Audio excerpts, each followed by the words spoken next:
joke's on you!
Swift.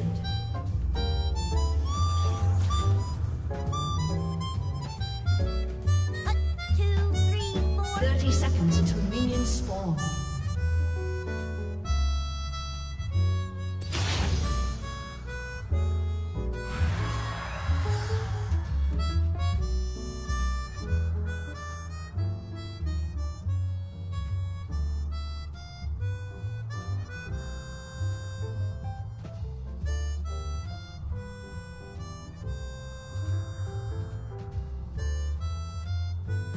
Minions have spawned.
slain. Shut down.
Your team has destroyed a turret.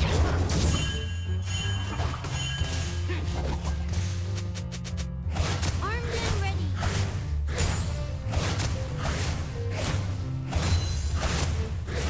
It's smaller than the diagram. Yes, sir.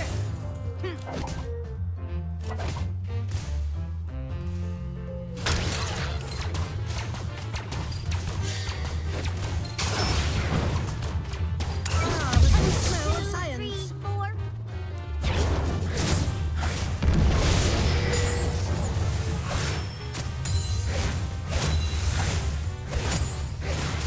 It's smaller than the diagram. Quickly.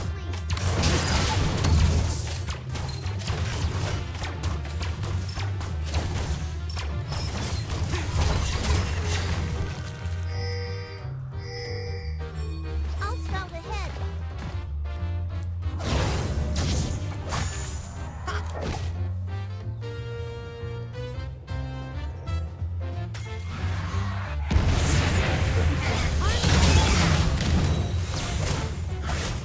Enemy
destroyed.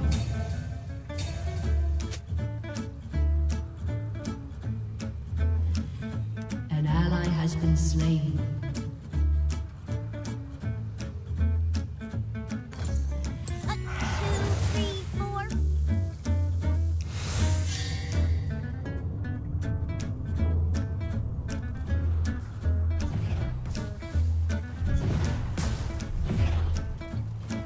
Reporting in.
Reporting in.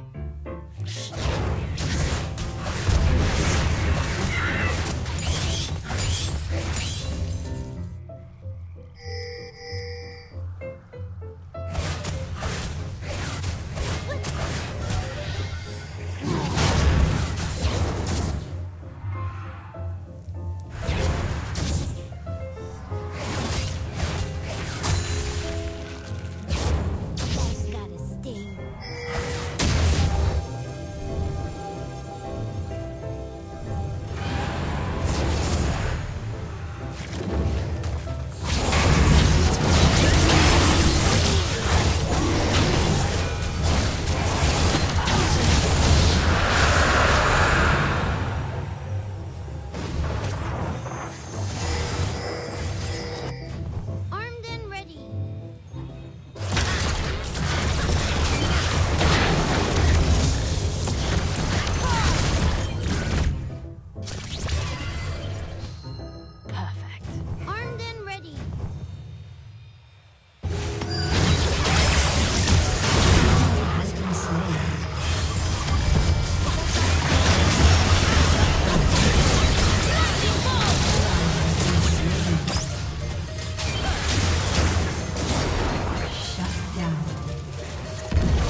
Smaller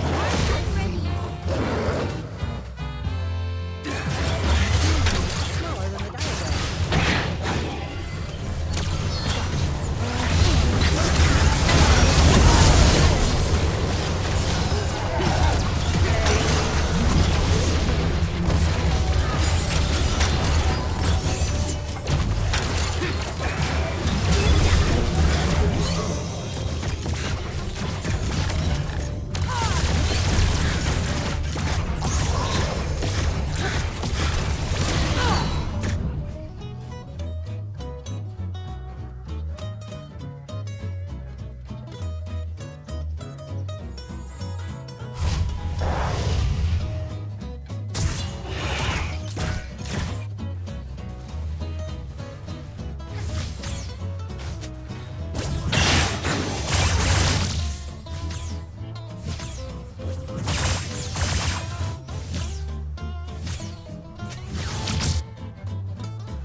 Come on, I won't hurt you. I promise.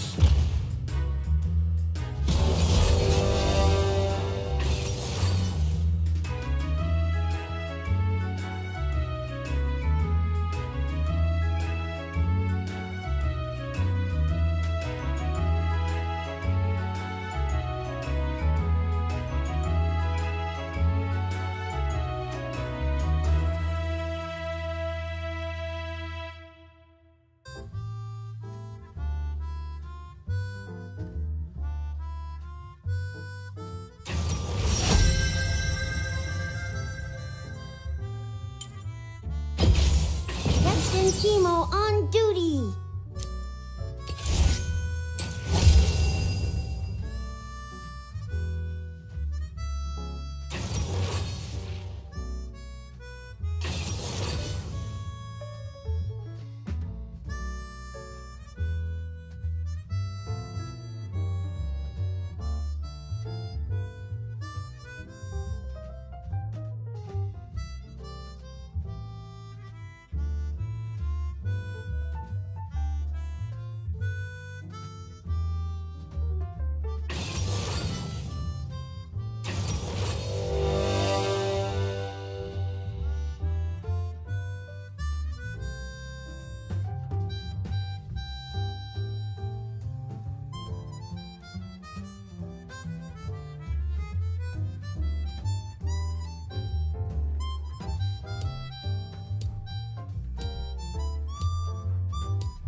Summoner's Rift.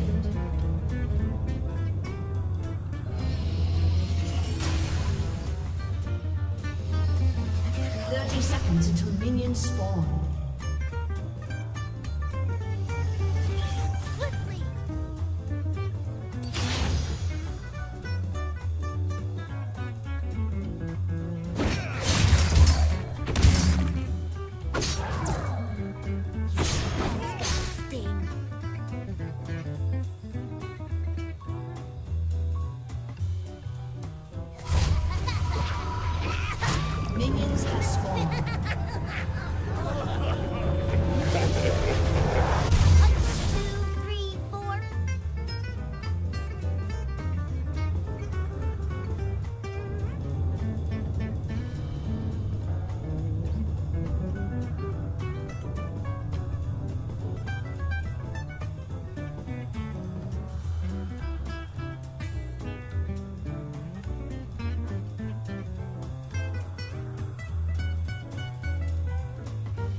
been slain. An ally has been slain.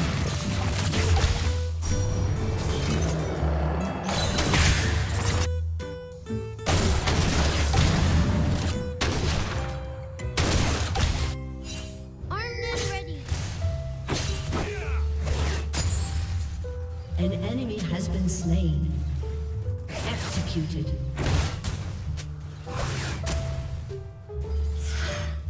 Two, three, four.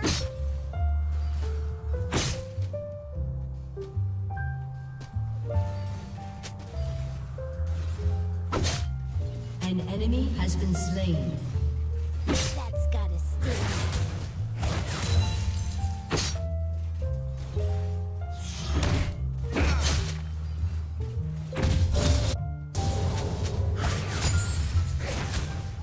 Yes, sir.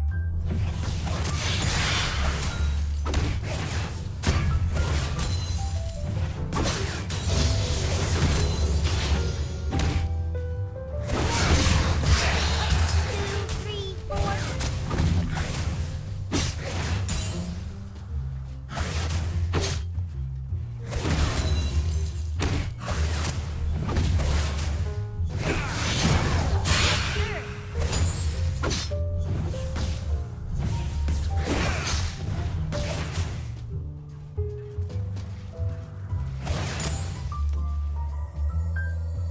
Armed and ready.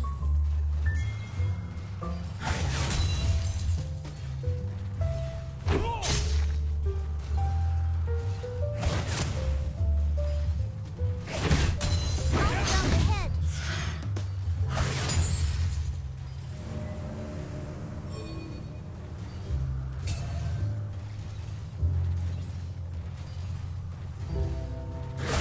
Gotta sting.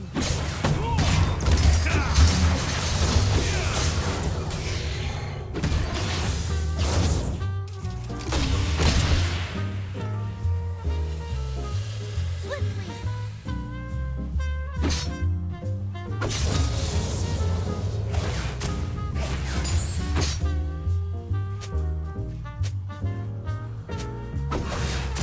Two, three, four.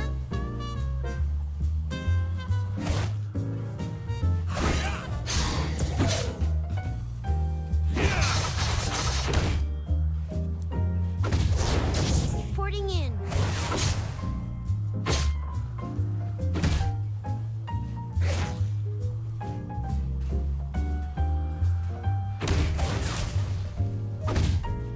Swift.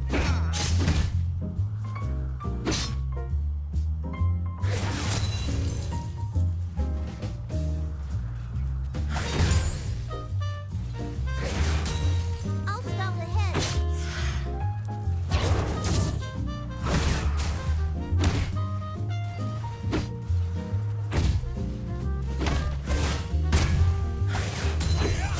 That's gotta sting.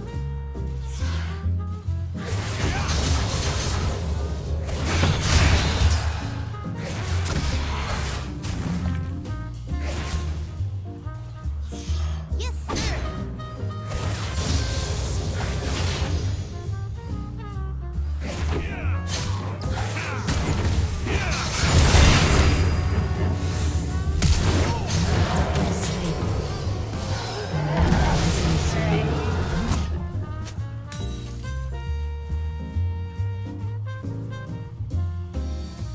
An ally has been slain.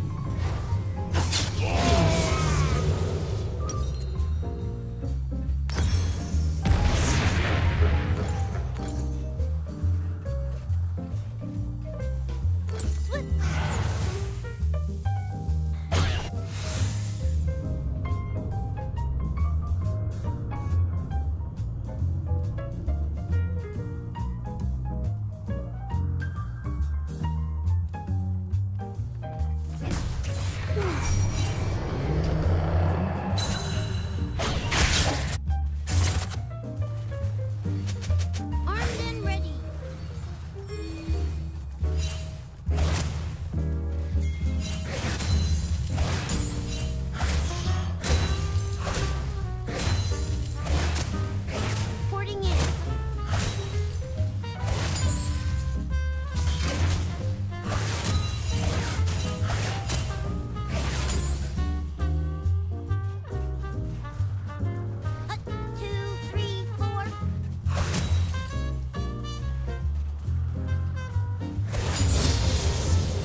been slain.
The joke's on you!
The joke's on you!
Timo on duty.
Hello there.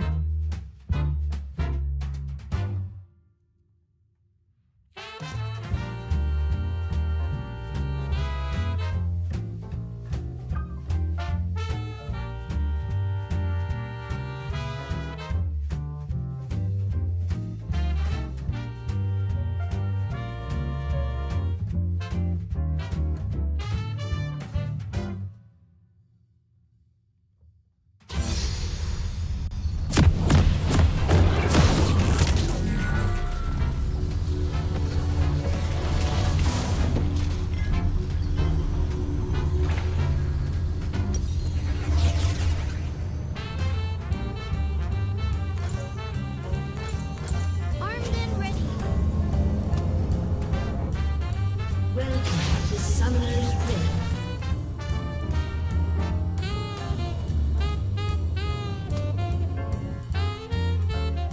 30 seconds until minions spawn.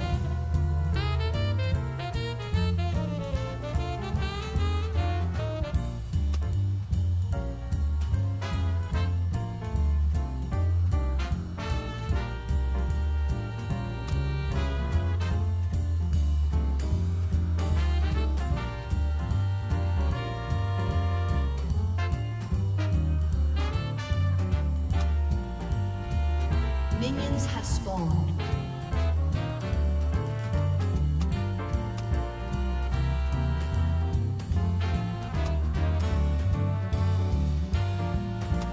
Captain Timo on duty.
First blood.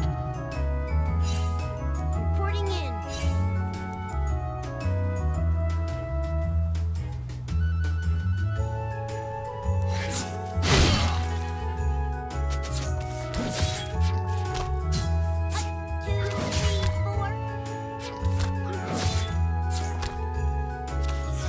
An enemy has been slain.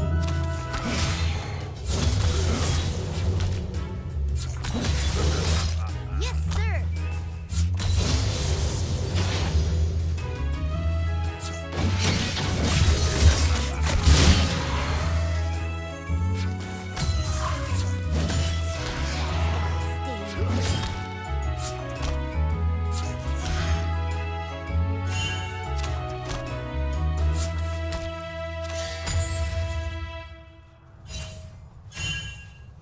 I'll scout ahead.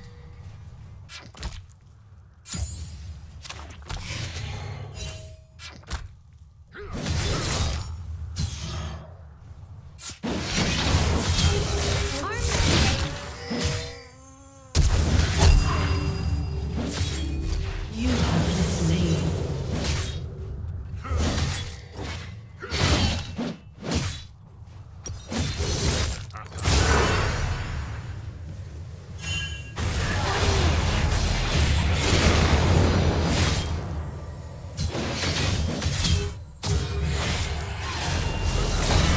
Enemy has been slain. That's gotta sting.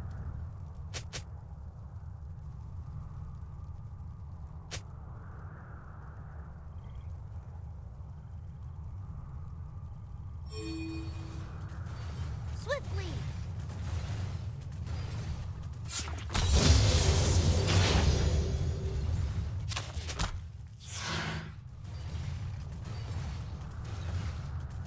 Hut, 2, 3, 4.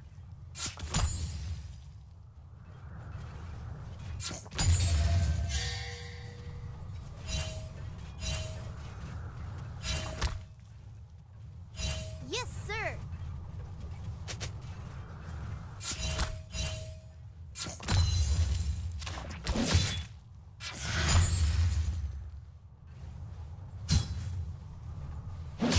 Armed and ready.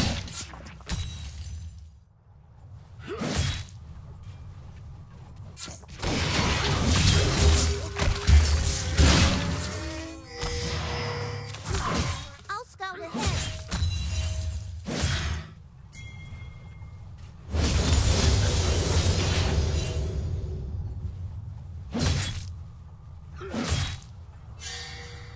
Swiftly.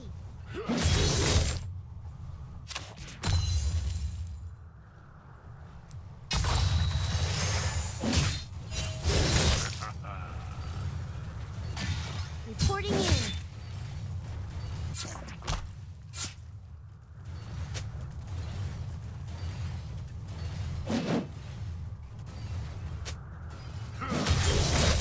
Yes, sir.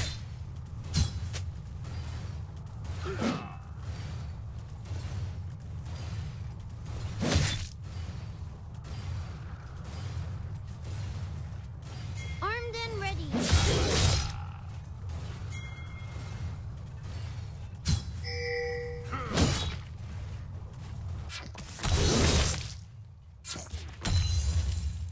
Hut, 2, 3, 4.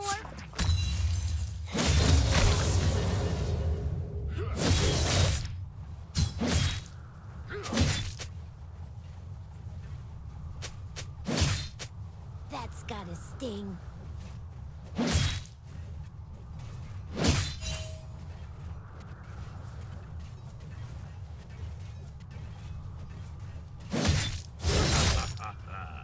I'll scout ahead.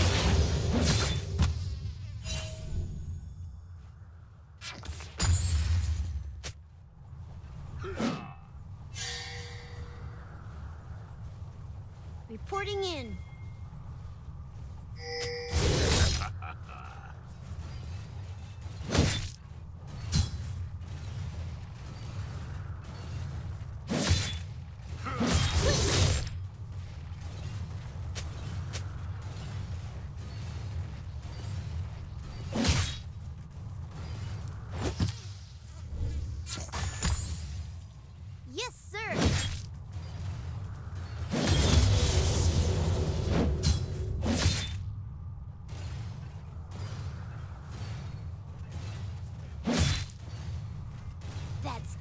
sting.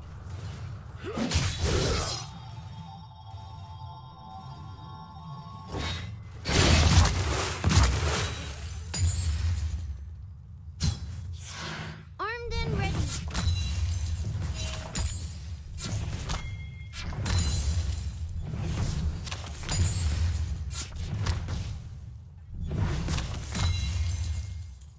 Hut, 2, 3, 4. Has been slain.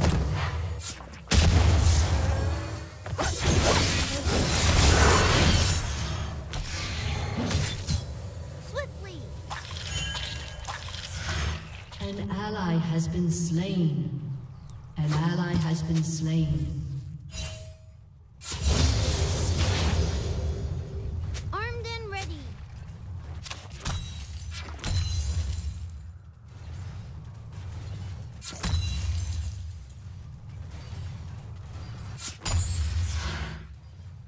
I'll scout ahead.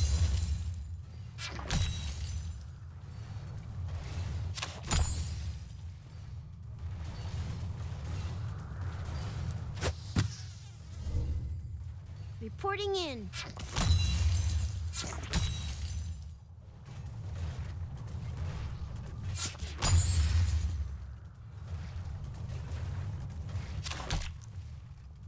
That's gotta sting.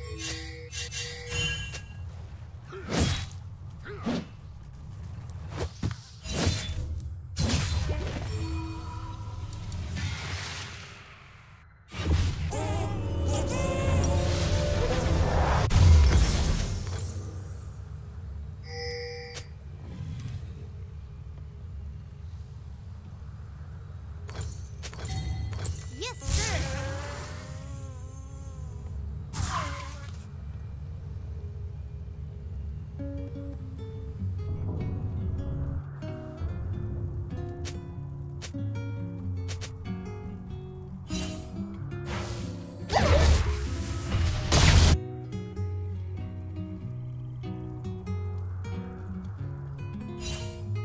That's gotta sting.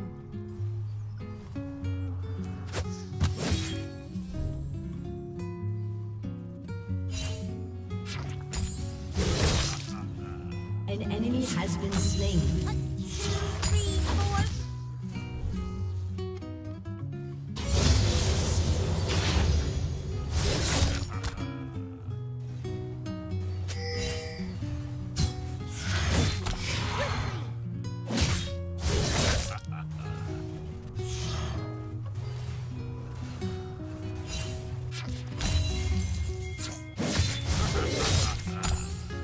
Reporting in.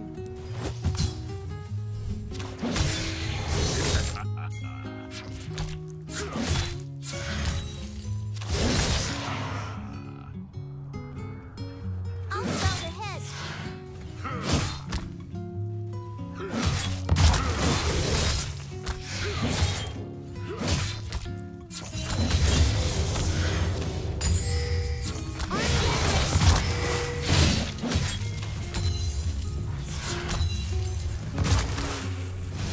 An enemy has been slain. Hut, 2, 3, 4.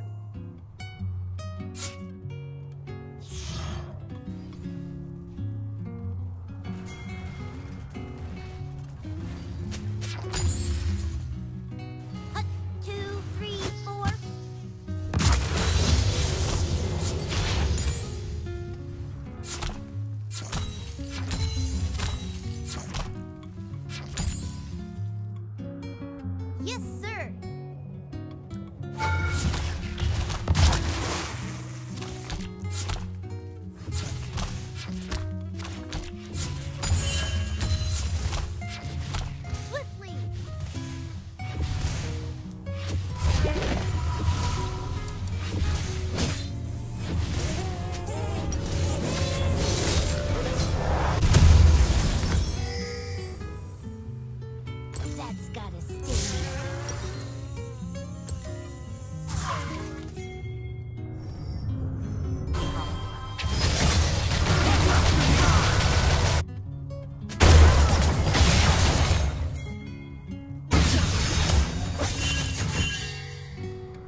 ally has been slain. Shut down.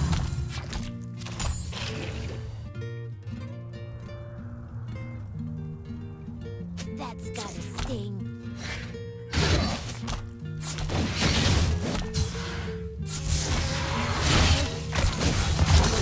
Has been destroyed. You have slain an enemy.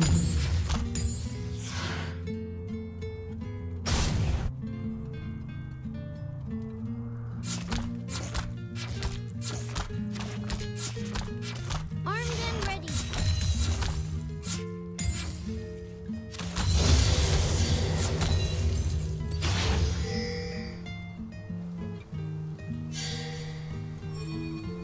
Reporting in.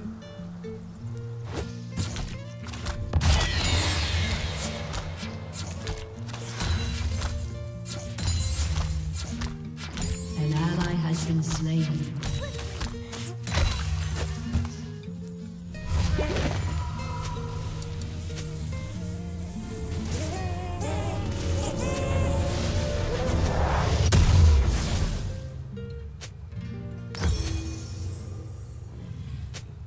That's gotta sting. Your turret has been destroyed.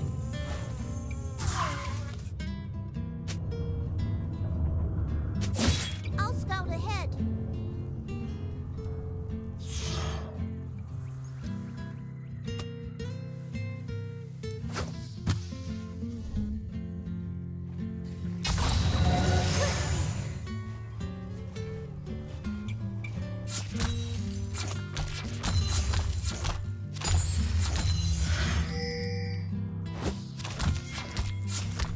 Hut, 2, 3, 4. An enemy has been slain.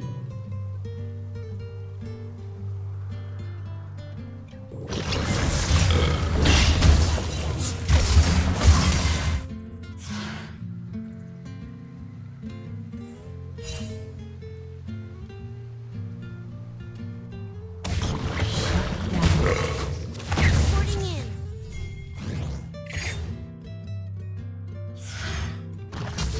I'm pretty sure I'm...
gotta sting.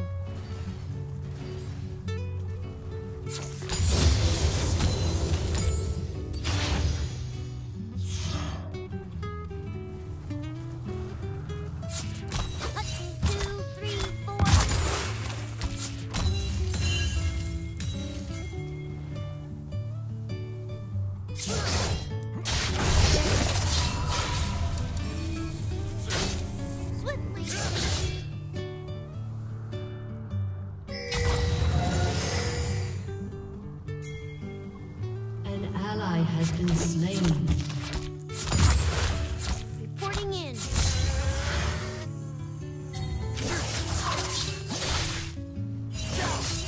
An ally has been slain. Shut down. Yes, sir.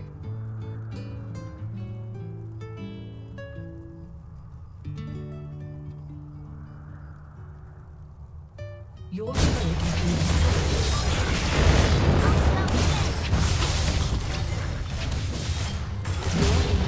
Has been destroyed.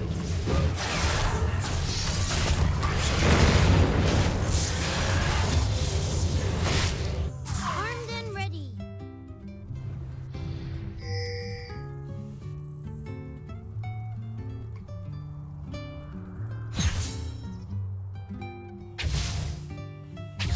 Swiftly.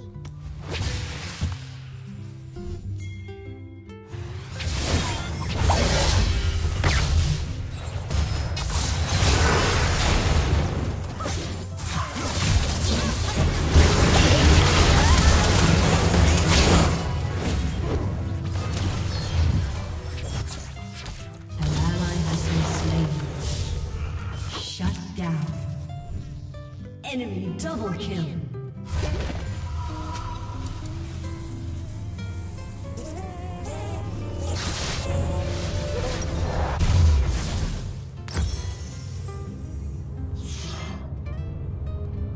That's gotta sting.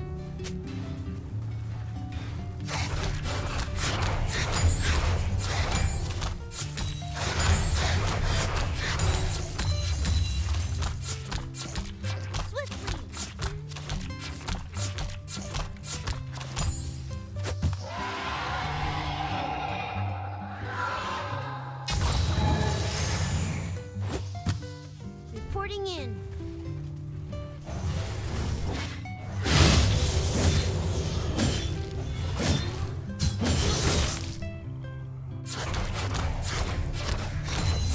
Reporting in.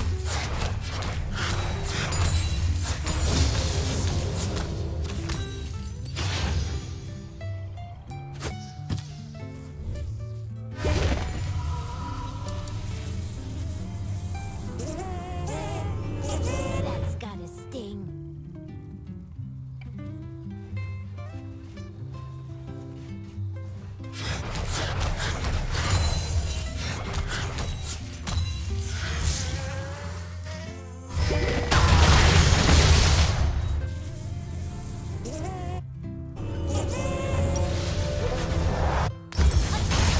Three,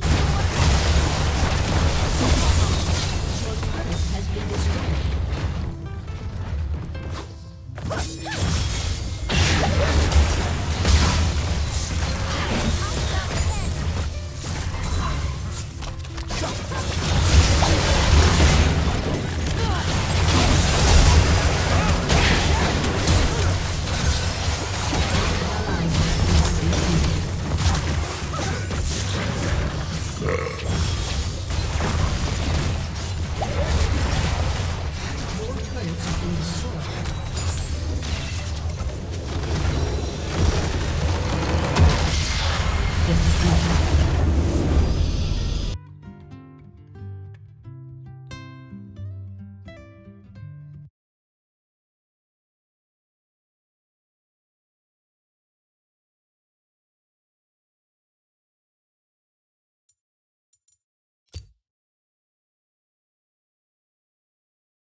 They tried to fight for vision, and Hyunmin just eats every piece of crowd control that duo had available to them. We start off with the replay in mid. GBM gets ulted in. He doesn't flash out the way because he doesn't think he needs to worry. He flashes then, but then the Olaf just goes for the dive, and even through the heal, he has more than enough damage.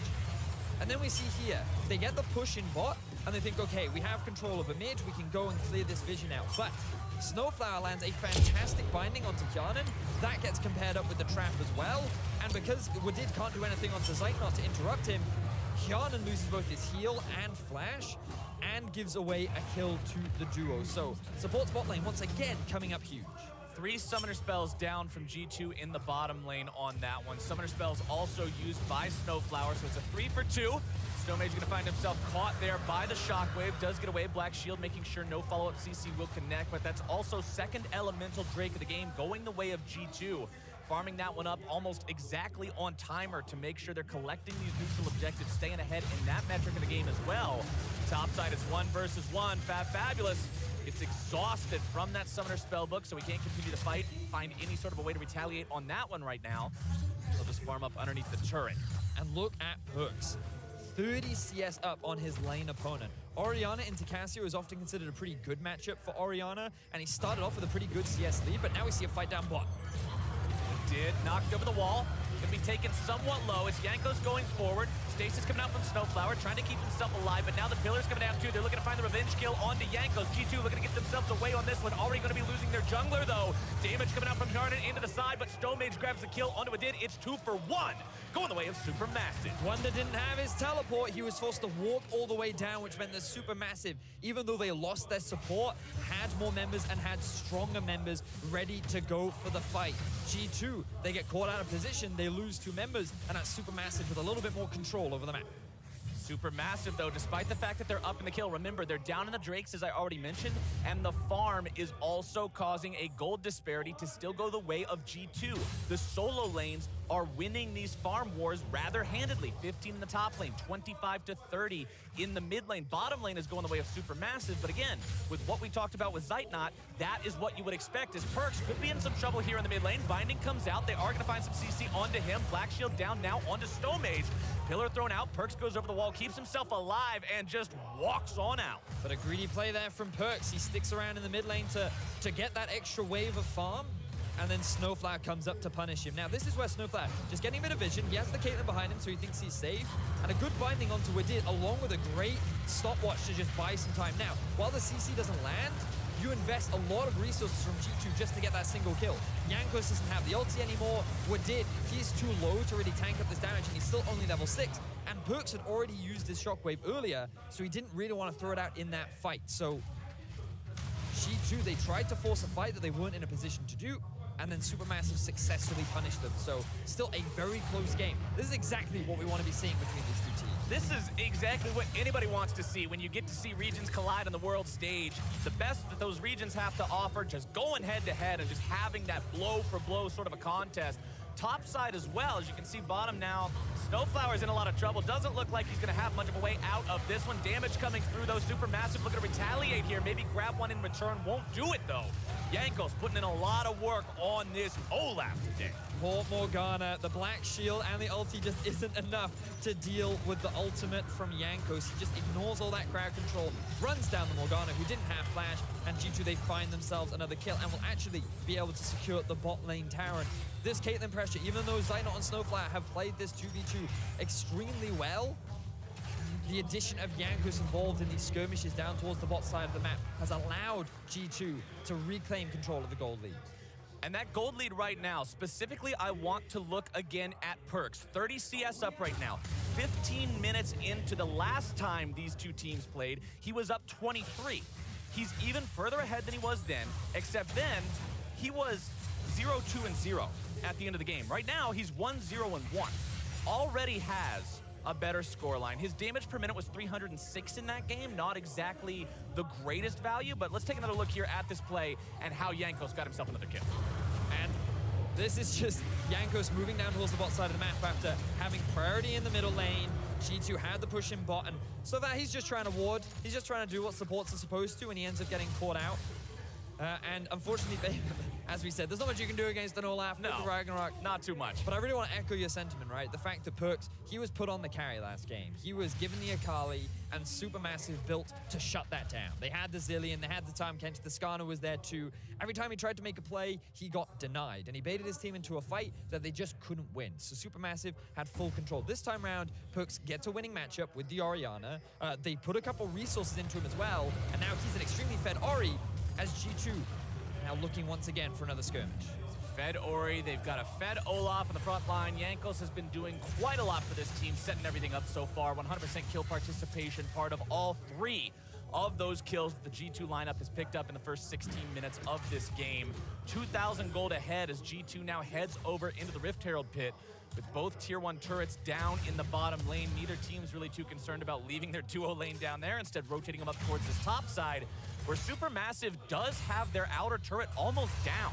I saw a lot of people talking about this rematch between these two teams and saying one of the things they wanted to see from G2 was put Wonder on a carry, put Wonder on something that seems to fit his style better, and having him on this Urgot, where he's got the CS lead, where he's almost got the turret down already, seems to be working out. Yeah, Urgot is a big pick for Wonder. He loves this style of bruiser champion where he can really get into the thick of things now. G2 have started off the Rift Herald, and I have my eyes on where Wonder is. He's kind of sitting off in the shadows right now. Supermassive don't have full vision around this objective, so they're a little hesitant to just commit. Supermassive also don't have a teleport on their top laner, who's still hanging out on the bottom side of the map, just around the red buff. This could be very bad for Supermassive if they get themselves caught out here. Snowmage's gonna be in a lot of trouble, pulled back into the grinder! First kill of the team fight goes over to G2. They'll make it a double for the top laner. And as you said, Fabulous could not get into the fight. He did not have his teleport, and G2 were in full control of the river. That forced the 3 members of Supermassive to funnel into this small choke point, and that made it extremely easy for G2 to shut them down. G2 find themselves 3 quick kills. Will turn this into a tower and the Rift Herald as well. Awesome play coming out there. G2 making sure they got everything they could out of that when they get objectives. They get more objectives. They're going for, what's that, Betty? More objectives right now as the Infernal Drake comes up and they grab a couple of kills to go with it. That entire sequence of events could not have been better for the EULCS squad. And props to Jankos, 1, 1, and 4 right now. He's been involved in every single kill that has happened in the early game, and many European fans are looking at this G2 and thinking, right, in the gauntlet, they won through getting an early lead and slowly taking control. And these are the kind of plays that get them those early leads. Let's take a look at this Acer Predator replay to see how they got it all done again. So you see on the minimap, Cassio forced out of the fight. Aatrox wasn't even involved either, but now Wonder in a 1v2. Oh, bottom side. Wonder looking to make this happen, though. Fabulous is going to be taken low.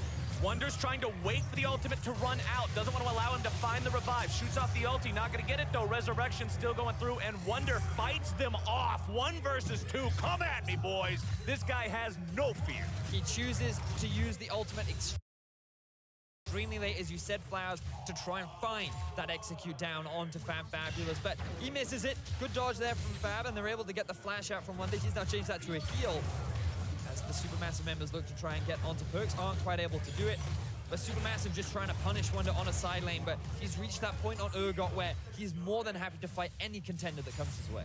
And for G2, this is a team that coming into the World's Play-In stage, people had question about which G2 are we going to see? What kind of form is this team going to demonstrate for us? Is it going to be what we saw in the Gauntlet, or is it going to be more of what we saw of the shakiness of the regular season that had people scratching their heads a bit? Day 1 was a bit of a head-scratcher for a lot of European fans. Their first game against Supermassive, again, they got closed out quickly and cleanly. Their game against Ascension, they won it, but it wasn't in the way that a lot of people expected. They stayed relevant through gold leads, and then a Baron throw got them the win. And this team seems to have found more of that form that people were expecting here in their second day of competition in the play-in stage. So far. Again, we are only 20 minutes into the game. I will yield that. The gold graph that we saw earlier did showcase that in game number 1, that these two teams played against each other on that first day. It was Supermassive who was behind until about the 20-minute mark, but now Zeitnot has to get himself away from that rampaging Olaf. Good Black Shield to prevent follow-up CC, finding its way onto him. No slows, and he'll get himself away. That's 2 ults down from the side of G2 as Supermassive continues to stay on the back foot, though. Rift Herald now summoned up in the mid lane. Seeing if they can get some turret pressure on with this one. It's at half HP already, so one big Shelly charge might just take it down. Ooh, we can see GVM coming in from the flank.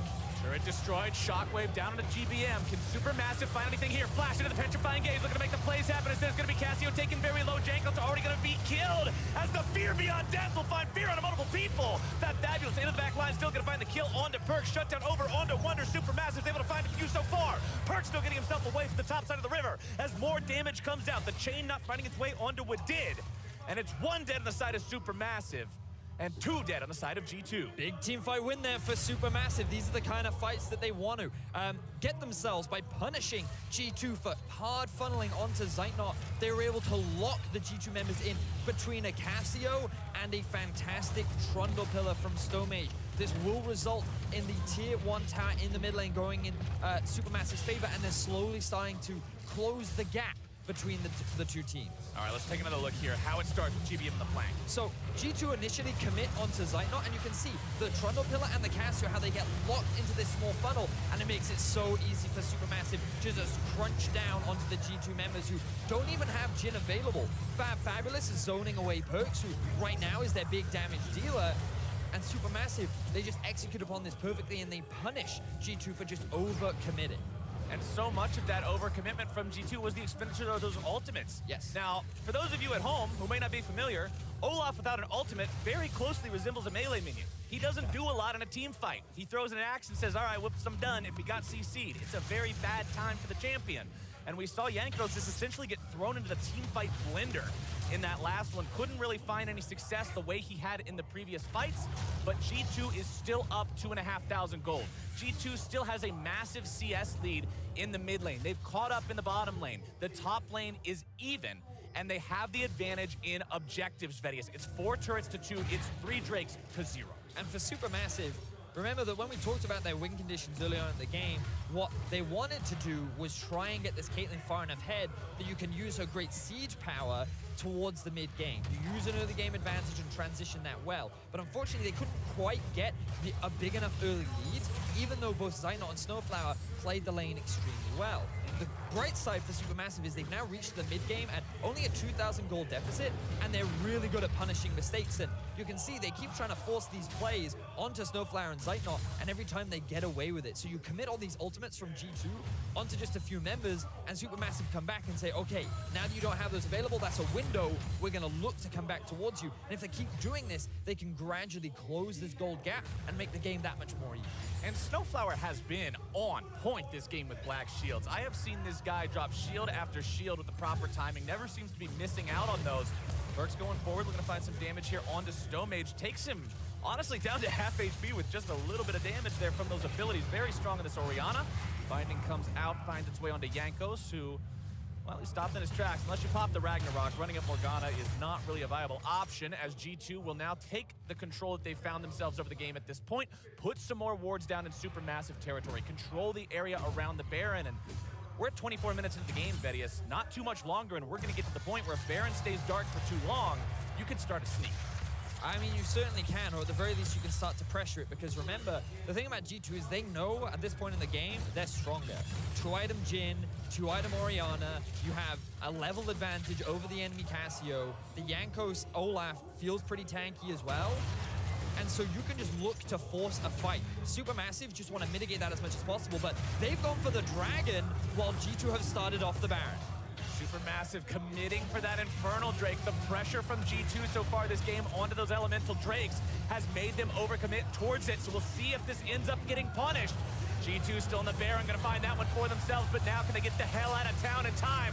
Wadid's gonna be the sacrificial lamb. He'll go down, GBM grabs the kill, but you still will take that for the side of G2. You lose your support, but it's Baron on the other 4 members. More than happy to take that trade if you're G2 and Supermassive. They dropped the ball there. They saw all their vision in the top side get cleared out, and they thought, well, it's a Jhin, it's an Olaf. That's not gonna be the fastest Baron clear, but they committed 3 members down towards the Drake, and they only had 2 members just clearing the mid wave, and they didn't think to check it.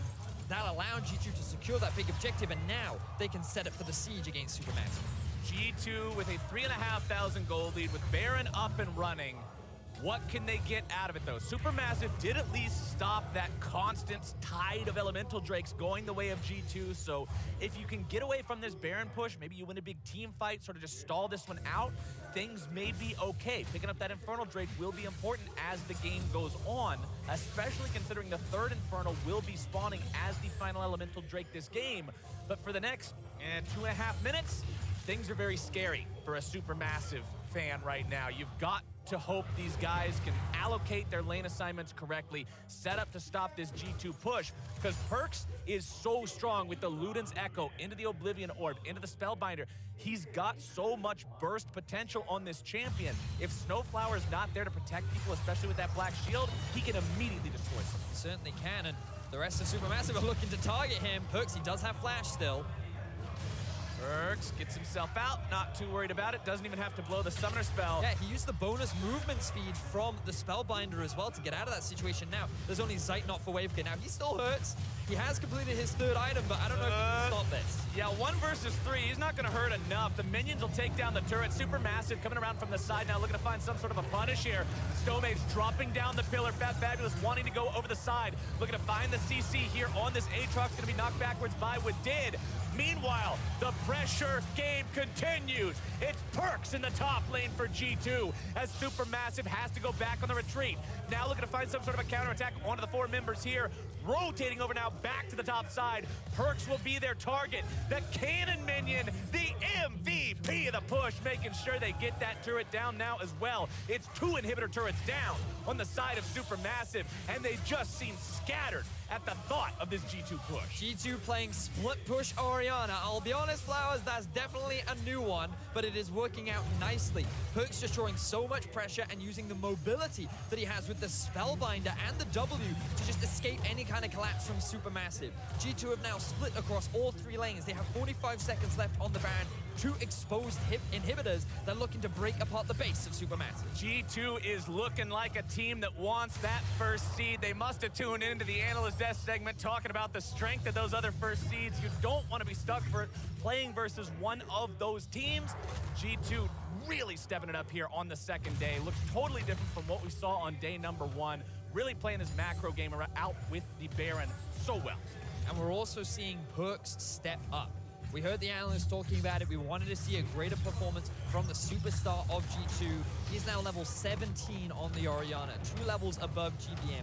317 farm at 28 minutes into the game, 1-0-4. He has had a phenomenal performance so far in this game. And you think about what he did with only a single gank from Jankos. They secured the tower, he's zoned GBM from all control in the mid lane. And while Xehanort and Snowflower, they have performed extremely well in the 2v2. We even saw them find kills in that lane. The pressure that Perks has been able to generate far outweighs that of the bot lane of Supermassive. See if Wadid gets himself cut out hard enough here. CC coming through, damage also going in, keeping himself alive with that ultimate here for now. Chains come out, Wadid's gonna be brought down. They're looking to go after Perks. The Miasma goes down. The Petrifying Gaze also gonna be there, does not find the stun. However, Supermassive already got themselves one. Will they look for any more? Predator already gonna be used here by Jankos. Not really wanting to re-engage this one 4 versus 5. But good Lord, man, look at the Baron power play. 4,300 gold for G2 over the course of that one. But Supermassive demonstrating once again that they are great at punishing your mistakes. Wadid slightly out of position immediately. Supermassive find a kill. Now they're sieging up towards the mid lane. They're wanting to go even further. Chains down onto Wonder, going to be bringing him back. There's a lot of damage potential still here in this Supermassive lineup, Vedius. They've still got 5 versus 4 for another second. But Perks is pushing down the top side. He's not here to defend against this Supermassive push, though, and it looks like Supermassive makes the call to back everybody else away. Split push Orianna, ladies and gentlemen. Perks special, apparently, as he pushes the wave in. Supermassive, they secured themselves the tier 2 tower in the mid lane, but they didn't want to lose that inhibitor, so they will back away, and Perks successfully relieves the pressure from Supermassive. But again, Supermassive demonstrating that even with this deficit, they're willing to fight G2. They're willing to try and challenge the plays that G2 make. And with a 2-0-5 Caitlyn, with 3 items completed. 3.5, man. There's a last whisper in there. Zeitnot is still someone that you have to respect as you approach the later stages of the game. Supermassive still have that big win condition, and all you need is that one mistake from G2, and we know that G2 can make that mistake. For Supermassive, talking about how Zeitnot, again, is just such an important member of this team throughout their regular split in the TCL. He does almost 31% of this team's damage on average. They're used to putting faith in this guy. They're used to this being their heavy hitter. And as he starts to approach that in-game status, we'll see how that works out. Curtain call gonna be opened up here. Perkz looking to potentially find the ball onto Zeitnot, not gonna get it there. Instead, it looks like the fight's just gonna sizzle out for now. Nothing too crazy happening. Instead, over the wall they go. Make a liar out of me, why don't you? Fab Fabulous looking to start things off here. GBM's gonna be on the front line, gonna be taken very low. Almost killed, shut down now by Yarnan. Yanko's gonna be taken very low now. Next, Zeitnot going on a killing spree on that one. Wonder's also gonna drop a double kill over to Zeitnot. It's 3 versus 3. Fab Fabulous into the front line. Perkz still somehow alive. A double kill over to Yarnan as well. Supermassive fall back. And G2 head over to the Infernal Drake. And even though G2 have a 7,000 goal lead, Supermassive go even in the team fight, and it is off the back of Zeitnot in the backline. This Caitlyn is doing so much work for Supermassive, and if they want to find the win over G2, it will be Zeitnot that will carry them there. He's the TP hero flank. of the day right now. TP flank coming in. Yarnan and what did? Caught out in the wrong place. Or are they actually? It's a rampage for Yarnan. The fight's turned on its head. A double kill for G2's AD carry. Get the hell out of our jungle. And Supermassive think that they can find the flank onto Yarnan and Wadid. They were just sitting on vision, but Perkz had time to go back to base. He shows up, he ends up being the hero of the duo, and they turn around the fight. They will secure an Infernal, and with 30-second death timers, they can make straight towards the Baron. We praised the team fight capability of Supermassive, but when they try to set up the play afterwards, they try to set up the flank and punish their opponents for sticking around too long. It all gets flipped on its head. That goes phenomenally for G2, who now onto the Baron in a 5 versus 3. There's no way you can even contest this one as Supermassive. Write that off as a loss and get ready for Baron defense 2 Electric Boogaloo. Baron will be going down in favor of G2 Esports. The team that has struggled throughout the year, getting knocked out in the quarterfinals in playoffs.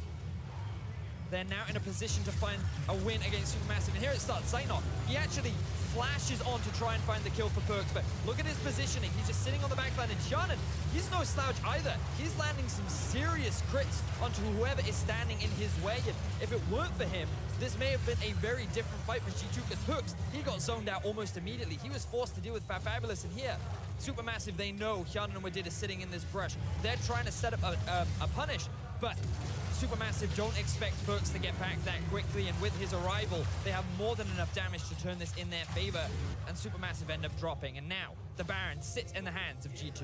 In the first part of that fight, Zeitnot did 6,000 damage on the Caitlyn. In the follow-up part of the fight where they tried to find the collapse, he only got off 2 auto attacks. Not quite as much, and they're gonna need so much out of him. Lord Dominic's regards now completed. This could be Supermassive stand right here. Wadid's gonna be on the front line, soaking it up with the Alistar ulti. Big 4-man pull. GBM's gonna be in some trouble getting himself away. Still gonna be stuck on the front line, taken down by the shockwave. Zeitnot still got free firing time, but G2's been able to find a couple already. Resurrection down to Fab Fabulous. Snowflower stuck in the stasis. Around the corner comes Yankos as Zeitnot has to get himself back over the wall to safety. Gets back with the 90 caliber net as Fab Fabulous retreats to the safety of the last remaining inhibitor turret. Wonder's just crawling through the base, not a care in the world, but those shots are going to at least make him think twice about it.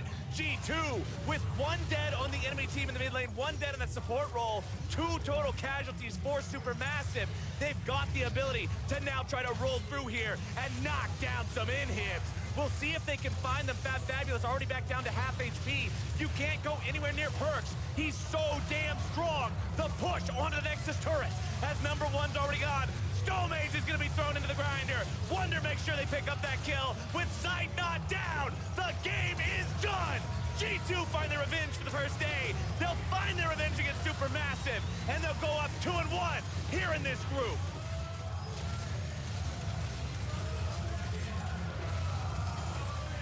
There it is. Stop patting your stats. G2 find the win.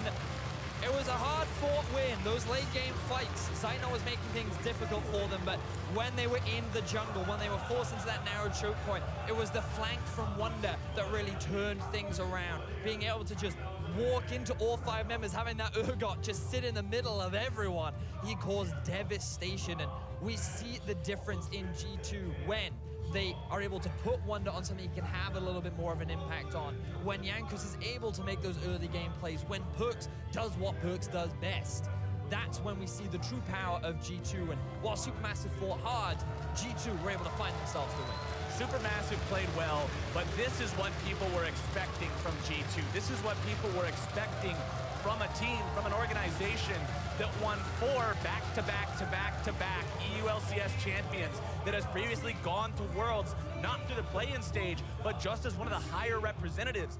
This is the expectation of G2, and they lived up to it in this game. Now they've just got to continue pushing on throughout the rest of the day, because that first seed is now still within their grasp. Exactly that. Now, if you assume that G2 is able to beat Ascension, and the same is said for Supermassive, there will be one tiebreaker at the end of the day to determine who is the first seed and who can avoid the likes of EDG, Cloud9, and G-Rex in the best of 5s. And remember, that tiebreaker would be between these two same teams again, so absolutely would be a spicy one. But for more on how G2 kept their dreams of ending the group as the first seed alive, let's send things back over to the State Farm Analyst Desk.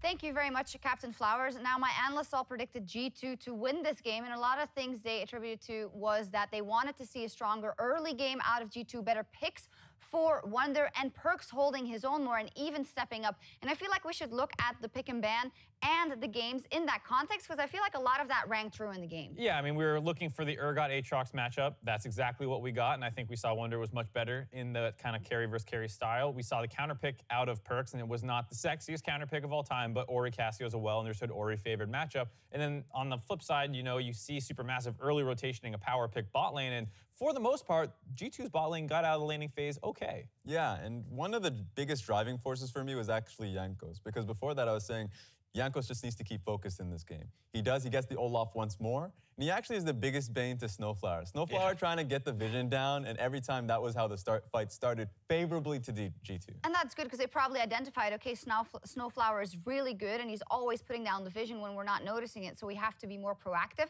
Another thing I want to bring up is that when the Caitlyn came out, you guys said, well, it's not something we love in the meta right now in terms of her strong points. We understand it's a good lane bully, but are you then not too much doubling down on a lane you probably have already won? That's kind of how I felt about it. And if you wanted to be more explosive, like we were talking about maybe the Lucian pick. And so the Caitlyn feels like kind of like this weird bridge that I don't think you're really going for with this comp that they ended up getting. And it almost worked out, to be fair, but it just didn't quite have enough of a mid-game threat, it felt like. Exactly. The mid-game's kind of just stalling up until you get to the Infinity Edge. And he was actually getting good damage across later on, but that was way too late, and G2 was getting enough vision of control around the Baron. Raz, you mentioned the Olaf this time around for Jankos. You've been very vocal about how you know what this guy can do, but we hadn't really seen it on day one. But in the early game, he gets the first blood together with Perkz, and he just makes a lot more happen than we saw on day one. That's what I really love, because it's usually very difficult to get these ganks across around mid lane, but he was incredibly focused. He gave the advantage to Perkz, and we were talking about the vision control battles needing to be happening. They happen right here. It happened. This was actually a bad point to Hjarnan getting caught out, but when you find these deficits, the fact that he's able to claw back and be the primary focus for his squad is what I really appreciated. This is what we were talking about. Snowflower getting the ward across, but then him doubling down to take him out. And this was a situation where it felt like Wadid was getting caught out a little bit more than he needed to be on the Alistar pick. Here, Jankos is going to die, but the decision to try and punt Fabulous back to save more people actually just kills himself.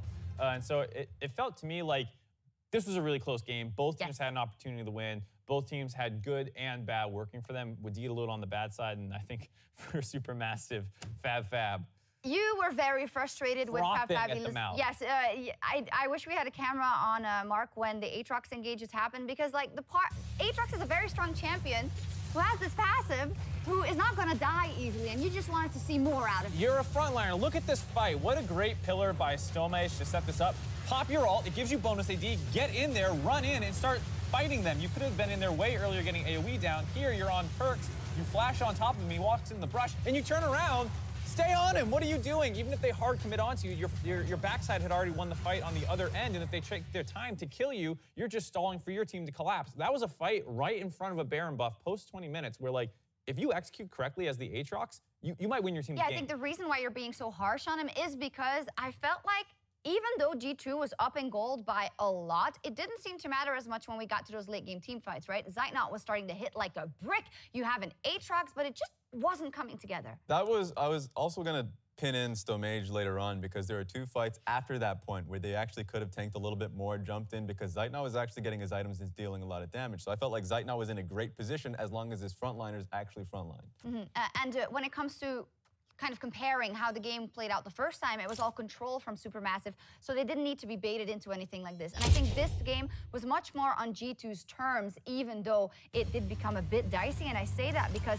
in this fight, we see what Zeitnot can do, even if his team is behind. Yeah, and another example, I think, with, to Raz's point, you know, the front line can do more. If you end up trading out a ton of kills, Caitlyn's one of the best late game 1v1 champions.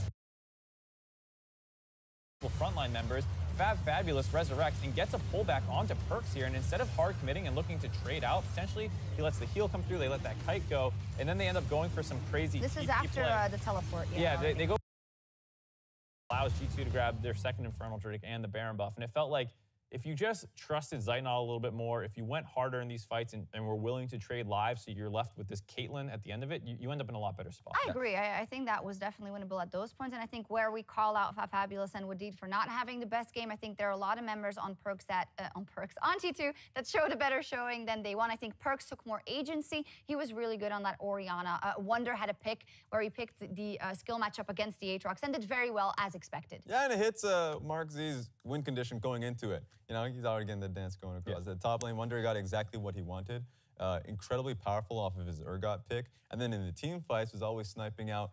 There's moments where he's just on top of GBM. So GBM, even though he built fairly tanky, you can't really deal with the AD damage that Urgot's dishing out on you, so he just didn't have a good time. But the guy who got it all started for G2 in this one was our MasterCard player of the game, Jankos on Olaf, one of his favorite picks. And, well, when he gets to run amok in the early game is really when he feels at home, but he just has to do it, and I'm glad he did it in this one. Exactly, and he was kind of the guy who broke the game out from this neutral kind of state and started finding kills, helping, comboing together with his laners very well, and then pretty good objective control. They were able to grab the first 3 Drakes of the game. They had that one nice play where they gave up the Infernal Drake to get the Baron buff. And so overall, I thought his control of the early game and objective control was great. Yeah, great control in red side jungle. Ultimately, we needed to see more of Stomage and Snowflower working alongside each other because you don't want the support going on his solo hero missions just because of that moment. Olaf finds you and you can't really deal with him. Excuse me. I just was really anxious to know what you thought about how the group was going to evolve, because just to set the stage, yes, G2 gets a win here, right? But they have to win 2 more, one against Ascension and one possibly in a tiebreaker against Supermassive to get first. So how do you think everything's going to play out? I just want to hear Prophet Raz. Okay, all right, I got you. I'll believe. I got you, because I don't think Ascension's going to win a game, but what I do expect, tiebreaker is going to come down to it. Supermassive will win. Damn, there we go. That's not a good omen. Let's hear what Perks has to say, because he's standing by with Ovely. Uh-oh, did he hear me? Yeah. Thanks, guys. I'm here with G2's Perks. Congratulations on taking the win against Supermassive in the rematch. What really changed for the team from day 1 and today? Well, in the day 1, like, we were even more stressed than we were today.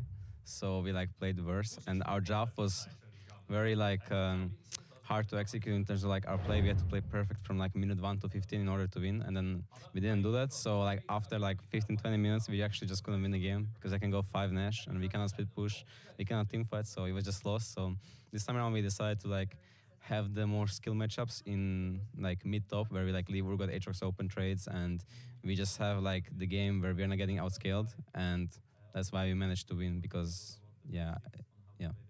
And coming into this year, you're actually the last remaining member from last year's G2, but you're still what I would say is the core member. So how does this year's roster really compare to last?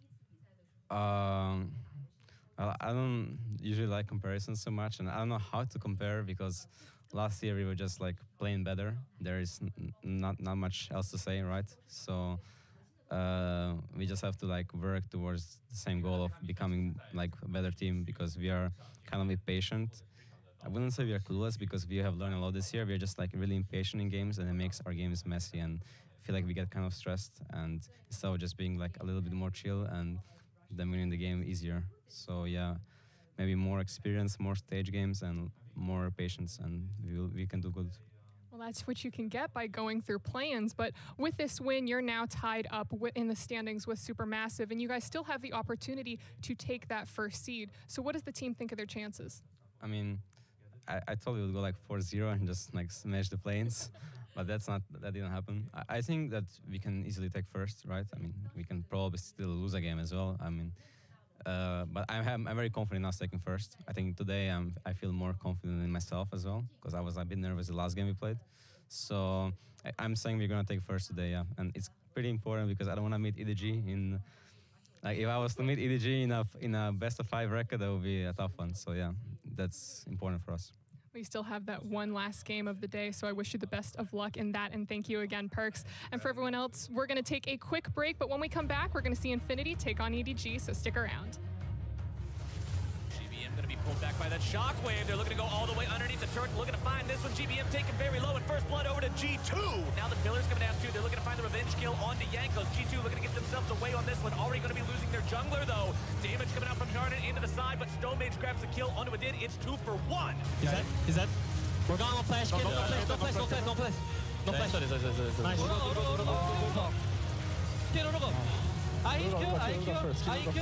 Okay, nice. Now can they get the hell out of town in time? Wadid's gonna be the sacrificial lamb. He'll go down. GBM grabs the kill. Yarnan and Wadid caught out in the wrong place. Or are they actually? It's a rampage for Yarnan. The fight's turned on its head. Stonmage is gonna be thrown into the grinder. Wonder makes sure they pick up that kill with sight not down. The game is done. G2 find their revenge for the first day, and they'll go up 2-1 here in this group.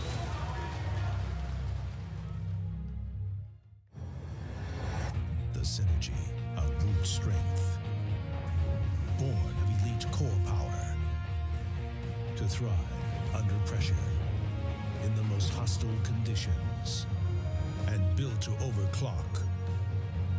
Prepare for combat. Go forth and conquer.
Hello and welcome back. Our next game of the day has the representatives from Latin America South, Infinity Esports versus the LPL's EDG. Loading up on the blue side, Infinity Esports with Relic in the top lane, Solid Snake in the jungle, Cotopaco in mid, Renyu bottom, and support Arce. Facing them on the red side, it is EDG with their top lane array. In the jungle is Haro in place of Clearlove. Mid laner Scout, bot laner iBoy, and their support Mako.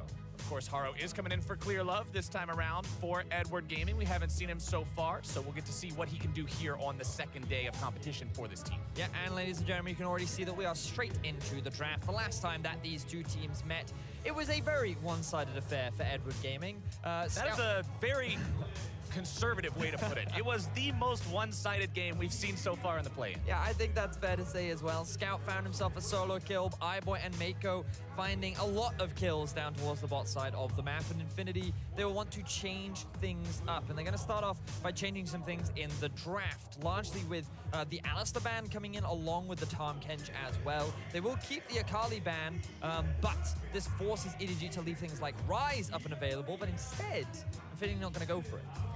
Now, the Tahm Kench was played by Edward Gaming the last time these two teams went against each other, so keeping that one off the table might make a little more playmaking opportunity available for Infinity, especially with something like the Rakan, able to initiate plenty of these fights. But Edward Gaming says, hey, remember that Nocturne we played against you guys last time that went 4-0-6? We got a different guy doing it, but we're going to run the same thing back. I mean, the thing is, they've left the Kai'Sa open for iBoy once again. This guy has played so many Kai'Sa games. This is like the comfort pick for this young player, and putting it in his hands is always a scary thing to do. The fact that Infinity have left it open suggests that they believe in their Xayah Rakan bot lane, and it should be strong enough to come out on top. Kai'Sa's also really strong in general right now. Is the most picked AD carry champion so far during the play-in stage. 11 picks before coming into today. And just honestly, she does so much damage, along with the fact that she's capable of building any of the defensive items out there and getting bonuses from them. Hourglass, Mercurial Scimitar, Guardian Angel, all of these items are beneficial to Kai'Sa. Very difficult to deal with if she gets ahead. Infinity Esports deciding to complete the Lovers duo. They'll take Xayah against that Kai'Sa, but EDG has gone for the Gragas for themselves as opposed to that Nocturne that I mentioned earlier that I thought would get locked in. We'll see if that goes into the jungle or maybe it's even a top lane bait. And they're going to blind pick the Aurelio. Even though Rise is open and this is a big comfort pick for Cotopaco, they're instead saying, you know what? I think that we want to just go for something a little bit more aggressive, I suppose. He only has one Irelia game during the regular season. Yeah. That's assuming it does go into the mid lane. It could, of course, be moved up towards the top side, but Relic more known for his tanky style champions. EDG deciding that they're going to get some tank ability here as well, grabbing Leona in the bottom lane to support that Kai'Sa. This is one of those champions that it does one thing and it does it really well, and that's called going in. Yep, and crowd control. And you pair that up with a level 6 Kai'Sa, you have a huge amount of kill pressure. So Infinity having confidence in their Xayah Rakan. We'll see how well they hold up against iBoy and Mako, who last time handily dealt with them during the laning phase. Getting into the second part of the bans now. Edward Gaming deciding to ban away the Olaf, making sure that he's not prowling around the jungle, shutting down the early game. LeBlanc banned out by Infinity. They had to play against this last time. That's what Scout was on, and he had an incredible performance for himself. 6-1-5 on that pick. Will not be allowed to run that one back here for a second time. Wouldn't be surprised if we saw a Rise ban come out from Infinity as well, kind of take the two most played champions from Scout away from him. Edward actually taking the Ornn away is quite interesting. They want to deny Relic that engage option, maybe force him onto something like a Mundo or a Cho'Gath and tying a top lane tanks we haven't seen from them, and maybe they're relying on the fact that Relic doesn't play Scion, or maybe they'll look to prioritize the Scion themselves. Scion still available. Maybe it gets banned away. Who knows? Nope. Cassiopeia. Infinity saying no. Stay off of this pick. We're not allowing Scout to have that one either. Really paying a lot of respect towards him, with 3 out of 5 of those bans being targeted towards the mid lane overall. As Edward Gaming decides, what's it going to be? Could it just be the Galio? Kai'Sa could Killer Instinct into the middle of the team, and then you support her with the Galio, but it looks like maybe that's a top lane Gragas, and Edward Gaming's going for something else. Can't talk about the hovers, Flowers. We can't talk about the hovers. I committed the cardinal sin. That's my bad. We're not talking about hovers anymore with EDG. They're too good at the bait and switch, and Now they're going to pick up the Galio for themselves. Does synergize really well with anything that wants to dive in. It's great for playing around the bot lane as well. And you can see that when you have a Leona, that's a lot of setup potential for maybe going for dives, maybe just going for fights. And I think that what Edward Gaming has so far drafted is a lot of fighting. They have good scaling, especially with the Galio and the Kai'Sa, but they can also force plays in the early game with this Leona and Galio duo. So I'm looking forward to seeing them execute upon this as Infinity round out their draft. Infinity will pick up the Nocturne and the Scion for themselves. I already mentioned that the Nocturne was the pick that Edward Gaming used last time in their decisive victory over Infinity. This time around, it's Solid Snake that will be on the pick. He played Camille into it in that first game and did not have a very good game for himself. Camille Jungle, one of those champions that once it tends to stay there. And EDG say, all right, you're going to play a champion with some Telegraph CC. That sounds like it's a good time to repose. So Ray going for a bit of a fan favorite with the Fiora. We haven't seen the champion for a while. From what I can see, he hasn't played it once during the regular season, but definitely a big power confidence play, I would say, from the EDG top laner. And remember, back when Ray used to be in the North American LCS, it was him and Impact in the top lane. The sword and shield, they called him. Ray was the sword for a reason. Now he's playing a champion that is very demonstrative of that fact. We'll see how well he can carry on this champ. We know if Fiora gets ahead, she is an absolute monster to have to deal with, especially in a split push situation. I mean, in this game, yeah, you have capable split pushers that can go up against her with something like an Irelia, or if a Scion gets ahead and he's tanky, all right, he'll do okay as well, but if Ray gets up and running, ooh, that's scary. And remember, 25 minutes, 20 kills the last time around. EDG made a very quick game. Yes, they certainly did. Will they go for more of a scaling option, or will they go for the hard aggressive early game time? We'll have to wait and see. What we do know is that when they have the Galio, it's very easy for them to play on the side lanes as well. 1-3-1 team fighting as well, while Fiora's not considered the strongest when you have a Leona, a Kai'Sa, and a Galio, compared with piled on with a Gragas as well. They have a lot of team fighting tools, and you think about Infinity drafting a lot of AD damage. Once they hit level 6, there are a lot of lanes that they can look to play around, but will they be able to execute against this ADG squad that was able to solo kill them across the board last time? And mental game is the name of the game here this time around, Vedius. I think for Infinity, you've just got to be able to wash away the memories of that first day, of that first game from your mind. Don't let that play into this. Don't psych yourselves out going up against EDG, and just come in here and play the best game you can, because Infinity is 0-2 after day one. If you want to have a chance at moving on, you need to find wins here. It's time to turn it on. It's do or die. Step up or go home. You know, and it's funny because we were talking just before the game, Flowers, about like EDG and as an organization and their history, and whenever they look really dominant, whenever they get that hyped up, that's often when they often get upset. You think back to when they were upset against H2K in the World's Group stages, and then even last year, they came into groups and they ended up going 0-3, and like EDG is the kind kryptonite. Yeah, EDG is the just kind of team where like on paper they look really good, and then we even saw them play really well, but then they suddenly get upset. So I'm just watching this EDG with hesitation. Like, okay, they've locked in Fiora. You know, the reason why she kind of fell out of the meta was because of Bramble Vest and all those armor items that you can stack up in lane, especially on a Scion who's pretty devastating to deal with in the early laning phase. And if Solid Snake can find a couple of early ganks, it's not out of the realm of possibility for Infinity to be able to find an upset win, but it's really going to rely on how well they utilize that level 6 mark, Nocturne ultimate, the Xayah Rakan engage. They need to be the ones to get a jump on the gun before EDG can start the snowball roll. But EDG is one of those teams that early game is just how they play League of Legends. They seem so in their element in the early stages, and we'll see if Infinity can do anything about that. And for Infinity, man, this is the first time that Rainbow 7, formerly known as Lion Gaming, hasn't represented the region internationally. Infinity's got some pretty big shoes to fill. If you show up to play-ins as the first team that isn't Rainbow 7, and you have a very poor performance, well then the question becomes, why didn't we just send Rainbow 7? What is this? You've got to make your region proud. That's what these guys want to do. Scout. Oh, not again, not again. Good Lord, man. Remember that Scout did solo kill Kodapako last time, but it was a LeBlanc into Lulu matchup. I half expected it. This is Irelia into Galio. You definitely should not be getting that low this early on into the game. You have to respect the early game Galio damage just a little bit more.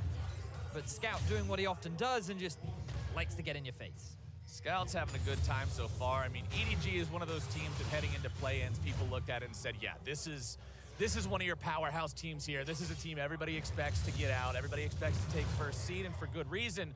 They made it all the way to the quarterfinals in the LPL summer split before they were eliminated there, then won through the gauntlet, which of course did put them at 3rd seed, so it's why they're competing in the play-in stage right now. But this squad has some players on it that have plenty of experience under their belts. It also has players who have emerged into the scene more recently but have just had superstar performances like iBoy. This guy in the bottom lane who the very first game that he played against Infinity, also playing on the Kai'Sa 9-1-2. That's not the kind of number that you can just scoff at. I mean, you think back to his World performance last year as well. I remember his Twitch getting a pretty insane outplay in a very important game that I unfortunately can't remember. I want to say it was against SKT, but what I do remember is his great performance, and he has been gaining that experience, and I look forward to seeing how well he can perform. A win here for EDG will result in securing that 1st seed of the group. They will then be locked in the top, and they will have to go against one of the 2nd seeds. And we know a couple of them already locked in for Detonation, Focus Me, and Gambit. And obviously, they cannot end up against whoever the 2nd seed from this group is. Topside Relic will just continue pushing up for now. You kind of expect Sion to have control over this lane early on. Fiora is one of those champions, needs to scale up a bit.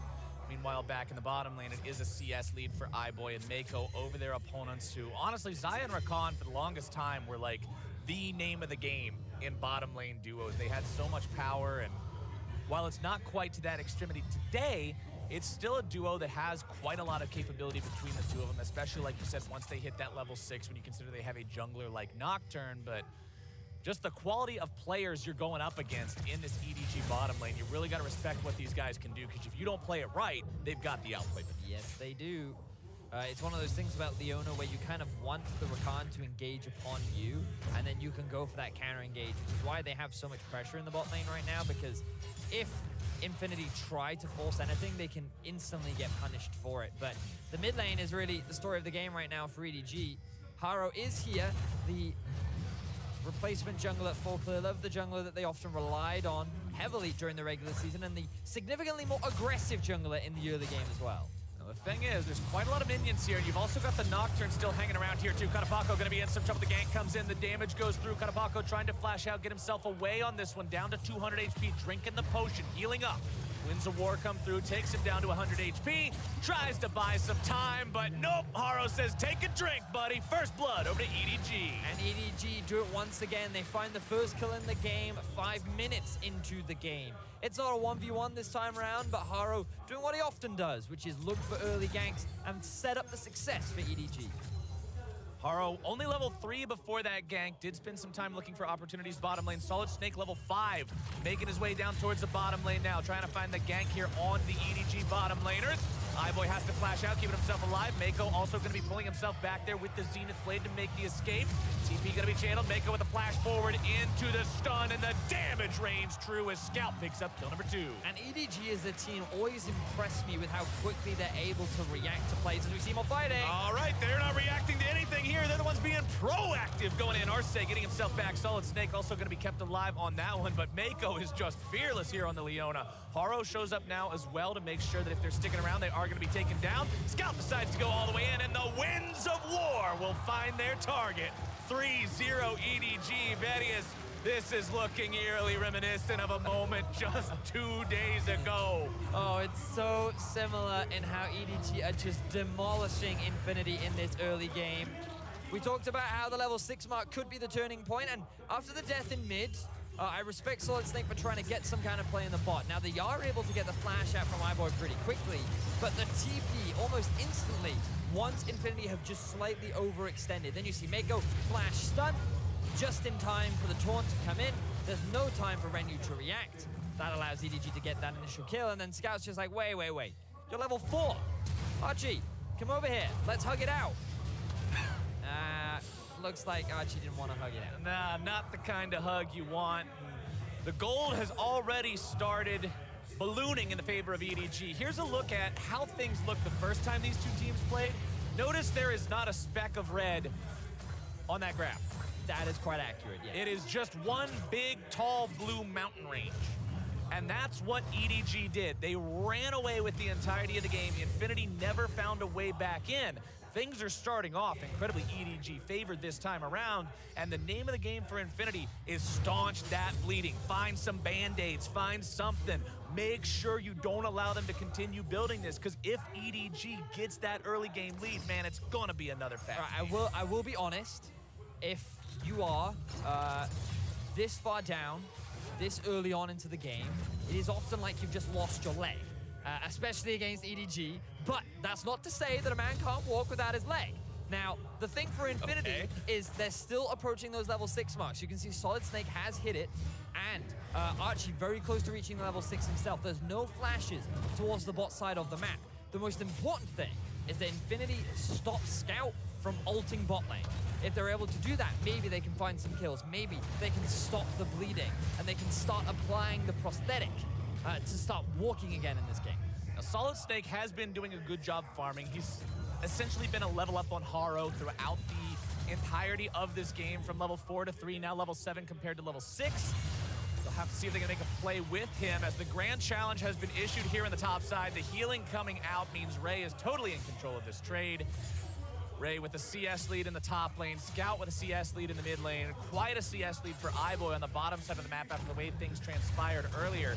EDG is taking over all across Summoner's Rift, and now they're deciding that the one unconquered territory they have is the neutral objective. So why not head on over, grab some early bonus damage for your team. Infernal Drake picked up for Edward Gaming. Just 9 minutes in, it's another element going in their favor. Yes.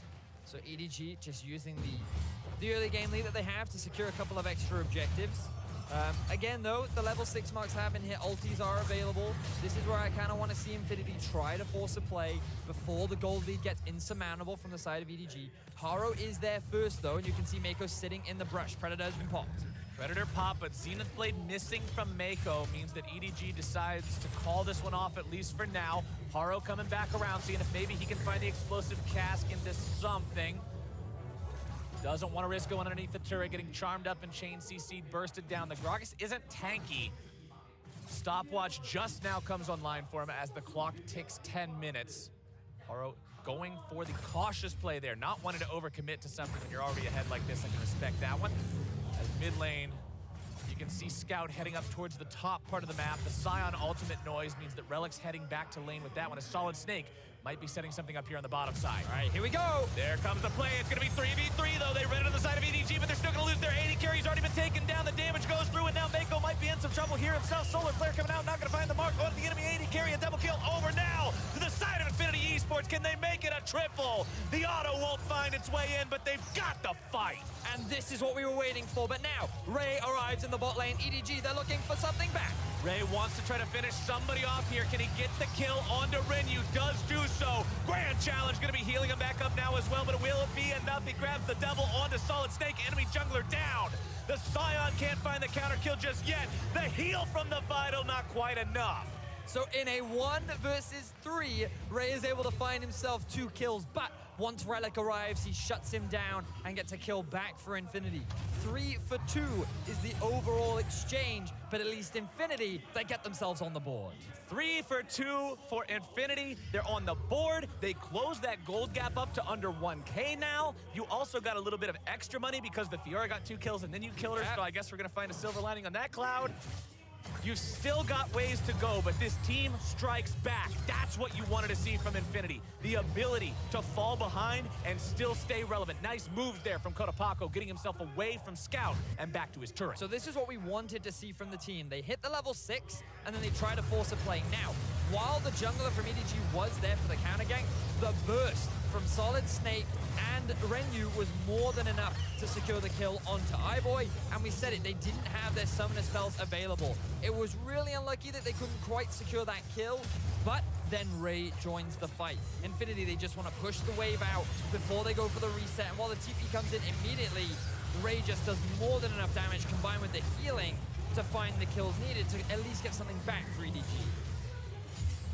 EDG still ahead in this game, but it's not going to be one of those games that you just completely get to take over from start to finish. Infinity fighting back so far, getting value out of the Nocturne ultimate, and again, that's the name of the game. Use Solid Snake. Find advantages with the Paranoia. Collapse and punish. Use the burst potential, the Wombo combo that this duo lane of Rinyu and Arce have. Now they've rotated towards the top side. You can see the lane swap has happened for both teams. Still CS leads across the board for EDG in pretty much every position. They've got that gold lead back up to over 1K now. See if they can make anything happen here in the mid lane. Mako thinking about it. Kotopako goes far forward. Teleport comes through. Here we go, EDG. You find your way onto Kotopako. He does have the flash available, ready to go. Haro gliding himself in there ever so gracefully with the body slam. They'll take the flash for free, summon the Rift Herald in mid, and go for the objective. This is EDG often relying on that early game power of theirs, moving from top to mid extremely quickly. They've already picked up the Rift Herald, and this will be the first tower of the game going down very early on. Bonus gold for EDG takes them almost back up to that 2K point they were at earlier before some of those shutdowns came in the bottom lane team fight. They're continuing doing what we know EDG to do best, making the early game happen. But at the same time, let's go back to win conditions. Let's go back to, I guess we're at staying alive conditions. Let's go back to staunching that bleeding because Infinity have done that. The lead hasn't gotten more severe than it was after those first few kills. What was it, 6 minutes into the game?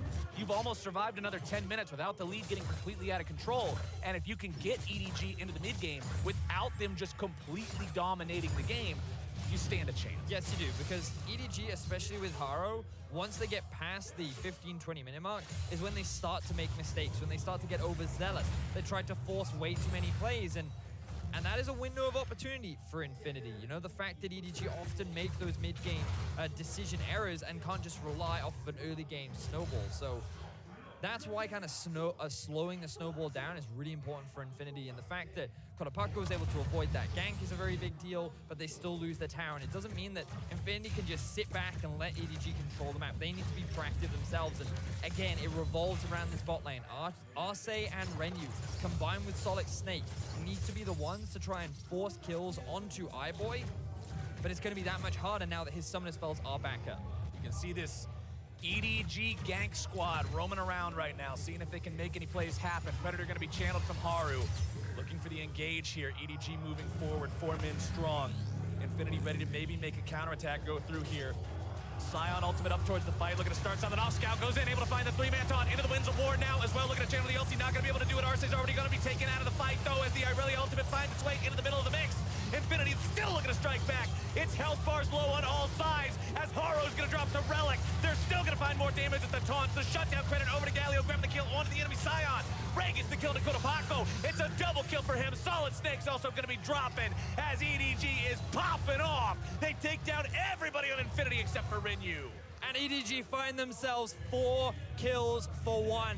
This was the kind of team fight that Infinity wanted to avoid at all costs, but EDG make it happen regardless. The Wombo combo was beautiful as they funnel Infinity into this choke point and find kill after kill and a 4,000 gold lead. You can see on your screen right there, gold difference at 15 versus EDG. They were down 6,000 gold in the first game. This game, they were down 2,000, but that team fight just changed the story and pretty much doubled that up to 5K at 16 minutes. That means that although things were looking better up until that fight, this made everything so much more dire. Let's take another look. And I love the confidence from Scout to just flash in, get the 3-man taunt, the immediate Leona follow-up into the Galio ult follow-up. While you don't get the Galio ulti off, the damage reduction still applies, so it buys a little bit more time, especially with Haro using the stopwatch there to allow Ray to find the kill, get the ultimate down, bring the regeneration in, and if that regen hadn't come through, maybe Infinity could have found a few more kills, but they couldn't pull it off. They end up losing 4 members, and now that gold lead is a 5,000 deficit.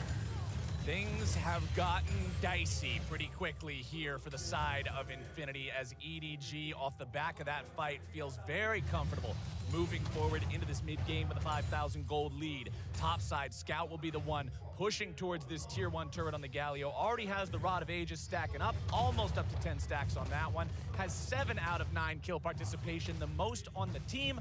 working on the Zhonya's Hourglass next, and just smashing that turret out of the picture. This guy has been so critical for EDG so far. Yes, and it's going to be even more critical as fights get later into the game. Remember that Infinity are very heavily built around AD damage, so EDG can just keep stacking up armor. That's why you're seeing the early Zhonyas come through.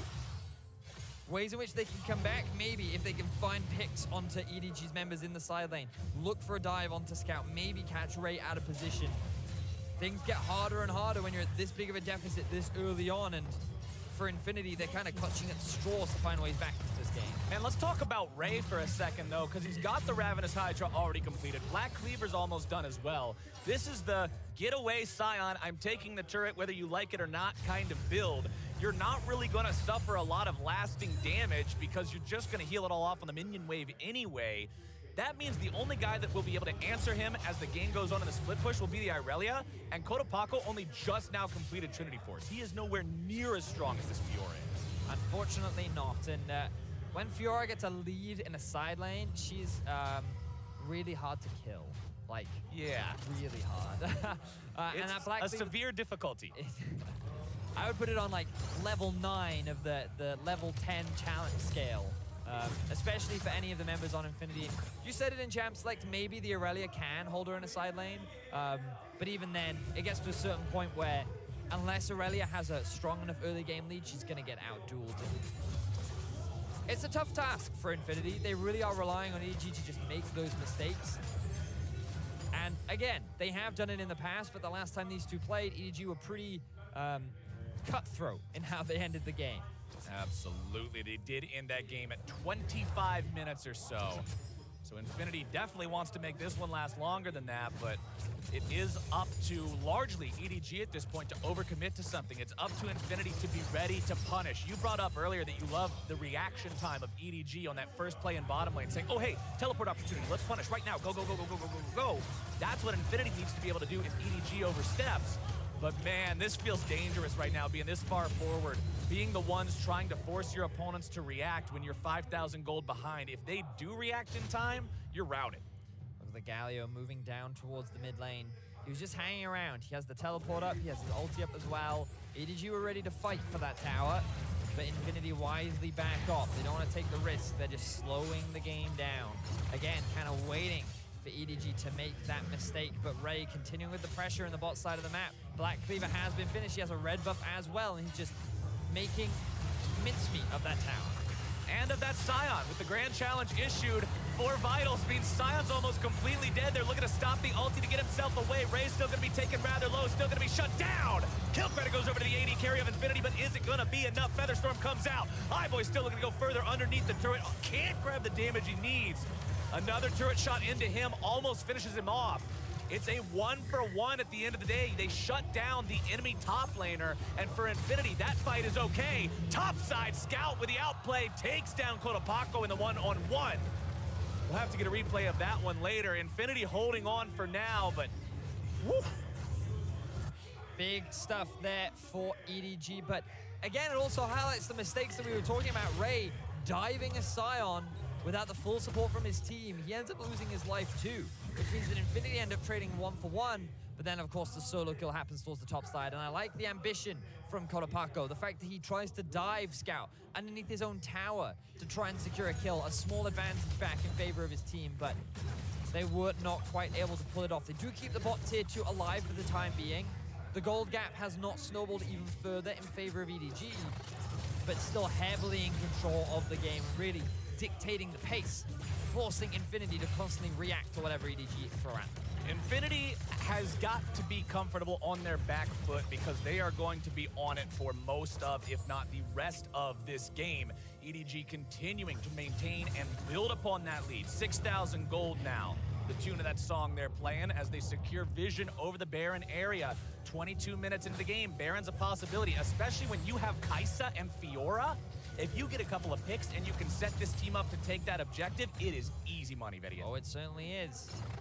EDG are doing exactly that. They pushed out the mid lane. They've got the vision set up around it. At the very least, they could force Infinity to come fight them. And EDG, they're more than happy to fight at this point in the game. I don't know if they can see RC. I don't think they can. He needs to be careful.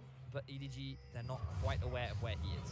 Now, we were talking earlier about, okay, how are Infinity going to make things happen after the early game didn't really go their way, and we talked about Solid Snake, about how he could do something with a Nocturne ultimate.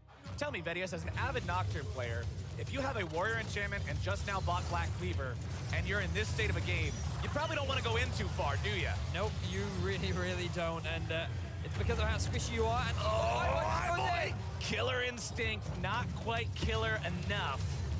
Killer Intent this time around, but EDG will continue to four-man push into the mid lane. Ray backs off from the bottom side to rotate up to the team fight if they needed him. EDG backing everyone away towards that Baron now. Renyu has no ultimate. He has no flash. They know that. They're ready for that. Scout channeling the taunt. Not going to get anything out of that one. Expecting Infinity to maybe face check the brush. Ray's still hanging around the bottom lane. Does have a TP ready to go, but is half HP. So the ban gets started off by EDG. Infinity have no vision of this part of the map. They're slowly making their way in, and now EDG look for the fight. Zenith Blade barely missing on that one. Arce just gets himself out of the way in time. Bottom side, Ray's gonna take the turret. TP gonna be used here from the Scion. Looking to come into the fight. Infinity already losing half HP on their mid laner, who's knocked back into the rest of the team, stunned up. Keeps himself alive for now. TP also gonna be used by Ray, and Infinity decides to call off the fight. Ray is still pushing in towards the bot side. EDG, I thought they might want to try and interrupt the teleports, or the recalls rather, but instead they notice a big minion wave up towards the top side of the map that they need to go and grab. They also don't want to concede all this mid-wave pressure, so they choose not to overextend. They reset for the time being, and Infinity, they hold off EDG from securing the Baron. EDG demonstrating some patience here as the gold lead continues to build to the objectives being taken by Ray.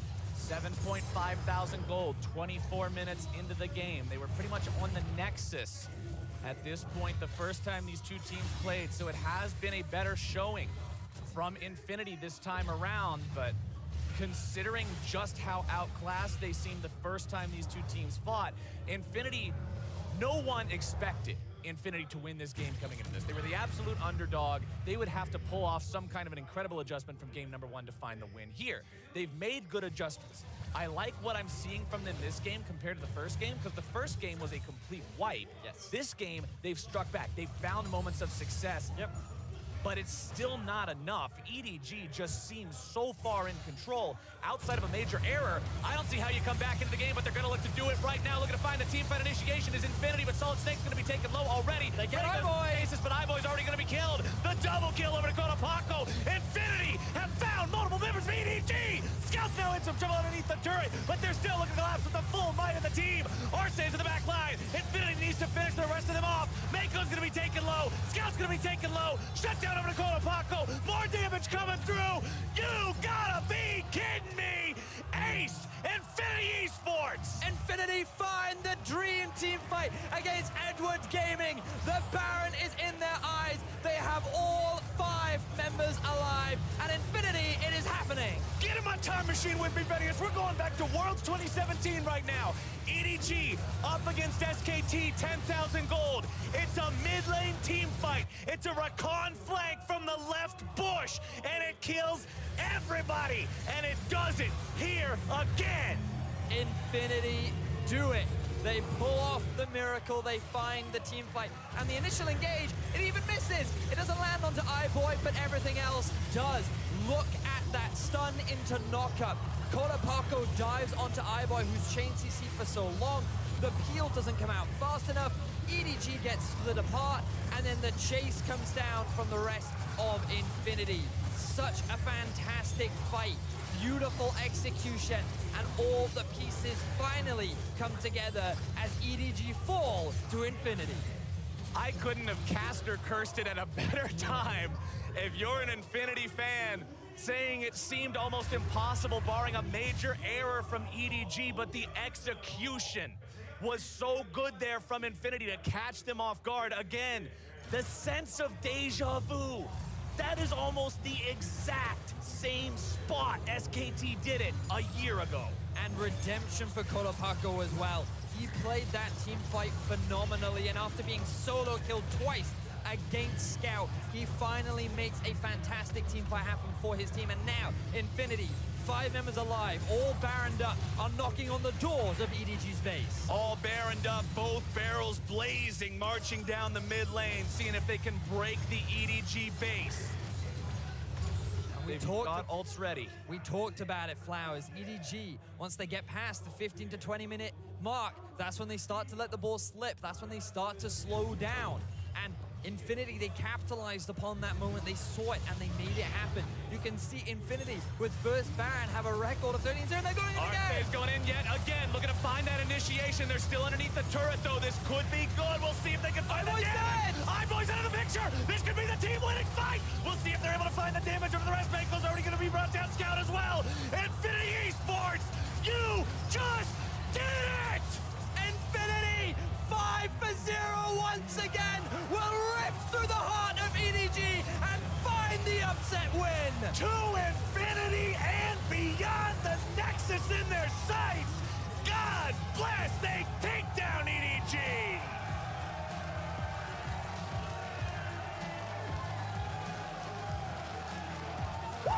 I was not expecting that. One team fight into a Baron, into a team fight, into the end. Infinity, they make it happen. And now this group has been blown wide open. You know, we talked about it, man. We talked about it. EDG, we came into this game saying, you know what? With all the hype built up around it's their weakness. It's their weakness, man. Congratulations to Infinity. They made Latan proud with that win. Beginning of this game, I said fans are going to be asking, this is the first time we sent somebody not named Rainbow 7. Did we send the right team? Infinity just signed on the dotted line. Hell yeah, you did. What a performance from that squad. What an upset. What a comeback. That is exactly what you want to see at Worlds. Those are the moments you only get